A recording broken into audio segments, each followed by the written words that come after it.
Hi, uh, Jasim, thanks for joining me. I really appreciate your time and giving up half an hour of your time to just share your experiences and how people can kind of learn some stuff in property and how you might be able to help them. I guess the easiest way to do that is to find out who you are and what it is you do. Thank you very much, Dan. Thank you for having me here. Uh, it's a pleasure. So, for all the viewers and listeners, my name is Jasim. I come from an engineering background. I'm a civil engineer, a qualified construction manager. Uh, I have been in the property, real estate, and construction space for the last 12 years. Um, and what do I do? I run a company called Promaco. I wear multiple hats. We offer, if you look at the supply chain and the real property industry, we cover most of it, starting from number one, consulting and advisory on program management, project management, deal appraisal. Moving on to the next is sourcing, helping doing bespoke sourcing for our investor clients, whether it is flip opportunities, whether it is development opportunities, whether it's commercial conversion or HMO conversion opportunities. We do sourcing, but we only do bespoke. And then moving on to the next element of the supply chain, we have a construction firm under which we take on refurb as well as extension and conversion jobs. And last but not the least, that's where my most passion is in developments. We've started doing 2 development projects this year and hope to do many more. Awesome. So So loads that's of a quick summary of experience. who I am. Great. So loads of experience, lots of different strategies in there, and you can help a lot of people progress if that's what they're looking to do. So what is it you look for in an investment if you're looking for one for yourself? What do you look for? Okay. Depending on the type of strategy, I look for different things.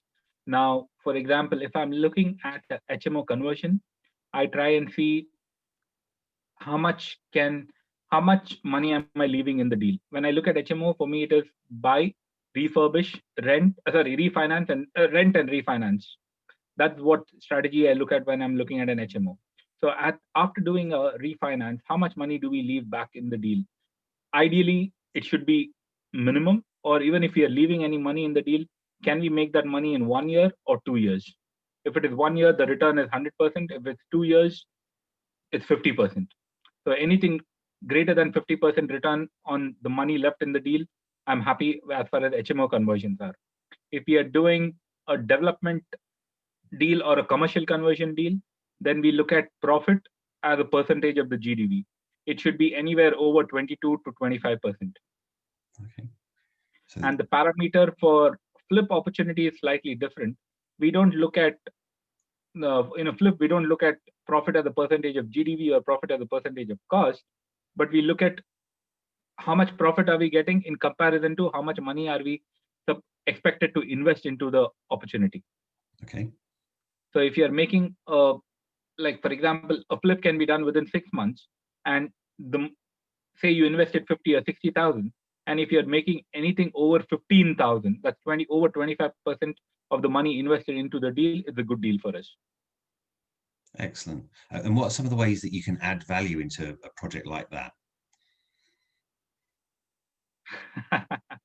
There are multiple ways in which you can add value. Uh, the most easiest and the most basic thing is doing a good refurb, complete total refurb of the property. That you're adding a lot of value there because you've revived the property and it'll survive for the next 10, 15 years when you've done that. That's the most basic way you can add value. Next basic way you can add value is keep your antennas up when you're looking at the layouts. Always see how you can either add an extension or create an extra room, but or add an ensuite, or can you go a level up. Okay. That's loft conversion. Hmm. So how can you add more space? How can you create more value in terms of what the end user eventually gets? So Okay. that's how I would look at adding value. So with a commercial conversion, I would look at the location where the commercial building is, and then from their perspective, I would look at um, what what is the precedent from the neighboring properties? How high can we go? So can we add, like, if it's a 2-story building, can we add 1 or 2 stories more, or can we add 1 story plus a dormer as a half a story? So can we add more units? And if it is and in the bottom ground floor, uh, is it worthwhile leaving it as retail or commercial unit, or is it worth converting it into a residential unit? So there are multiple ways of adding value when you look at different strategies. Okay. So lots of people who may be watching probably have the opportunity to do something with their loft space. What sort of things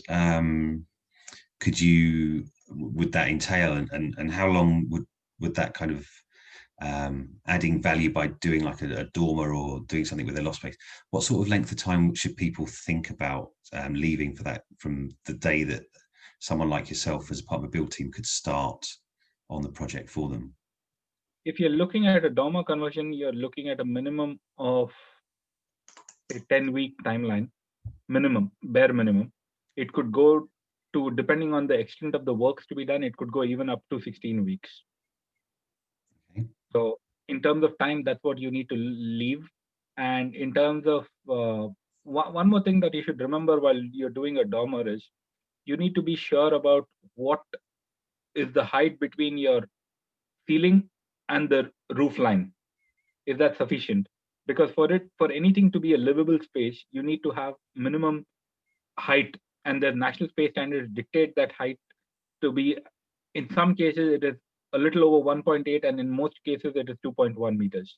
Okay, that's a great top tip. So while you're looking at all of that, you might want a slightly better head height, and you might push your roof line slightly up. So it is not always permissible to do that. You need permissions, but always look at the neighboring properties. If somewhere it has been done and if there is precedence, it's much easier for you to do. If you are setting the precedence, it's going to be quite difficult. Okay, and obviously that if you're the first person on your street to look at doing something like that, obviously you've got the planning time and the costs that will eat into that. Obviously. Yeah. Obviously. Okay.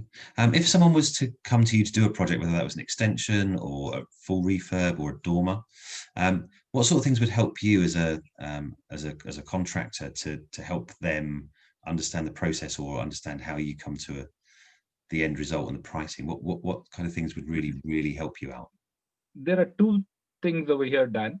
The first one is where I wear my consulting hat, where we help our investors do a program management of concept to completion. So at that stage, we would help them identify ways in which value can be added, and then we guide them of who the power team is required to add that value, and like which members. Now you need an architect, you need a structural engineer, you need a party wall surveyor, who you need and at what stage do they come in. So we could do that. Alternatively, if we are doing just the build side of things, at that stage we would expect at least to have a complete set of building regulation drawings, because that makes it very clear of what spec and what finish. Right. Because without that, there's a lot of assumptions that we need to do. Okay. And when you say spec, is that kind of like down to the kind of the paint and the walls and the door and the fixings, or what kind of level of specification would be ideal for you? The most ideal is where everything has been listed out. That's the best. Because if something has been listed out and you have agreed upon, at handover and finishing stage, there's no difficulty, or there's no lack of understanding, or there's no ambiguity in what was agreed and what has been delivered. Because what has been agreed has been delivered, because everything has been specified. So that makes it life much more easier. But 80% of the time, that's not the case. So you make certain assumptions that these are our standard fittings, this is a standard finish, and you provide.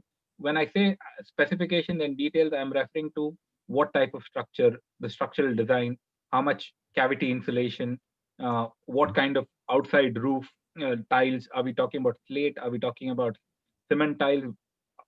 Or what type of, or are we talking about rendered finish? How is it the external finish going to be? How is the internal finish going to be? What is the wall thickness?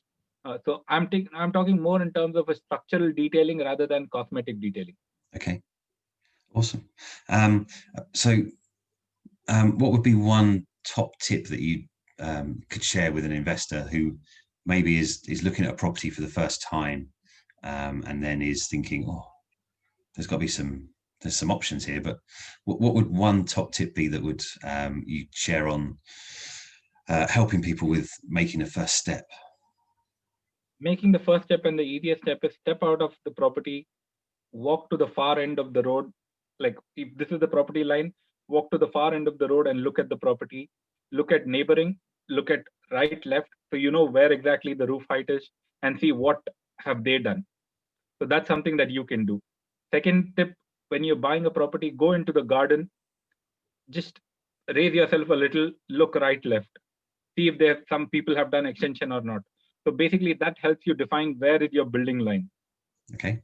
Can you do a rear extension? And if yes, you can or you can't. Awesome. So just stepping out and looking up, right, left, both sides. Great. They sound like excellent tips. Thank you for sharing those. Bit of a weird one. What's the strangest or the kind of most wackiest thing you've seen or been asked to do on a job? Not asked to do, but seen on a job. So we are doing a HMO conversion. It's a very tight project. Okay. It's a 3-bed terraced house being converted into a 5-bed all ensuite HMO. Okay. So in order to do that, you need to break chimneys to create more spaces. You need to break walls to create communal areas and whatnot. So we start breaking a wall and we need to insert an RSJ. So structural engineer has detailed out how that RSJ needs to sit onto the wall. So when you start breaking the wall to make place for RSJ, turns out the neighbors have not built their wall at all. Neighbors are hanging onto our wall.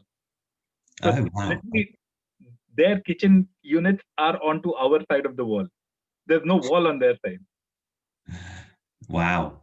Okay. So if my builder on site had kind of pushed it a little, there would be a hole in his kitchen unit. Gee. Oh, how was something like? Sorry, please. So at that stage, we had to build one additional layer of wall on our side just to prevent that and cover that up with a brick so we don't get into a mess. It was an additional cost onto us, but what do we do? You got to fix the problem, I guess. How would something like that have happened? Was it a really old house and it's just the way it's been built, or? Could have been an old house and people would have cut corners while doing their extension. Cool. And people wouldn't really have bothered about putting up a new wall onto the party wall side. They would have assumed that party wall is double layered and we don't need to do anything. And they would have just gone.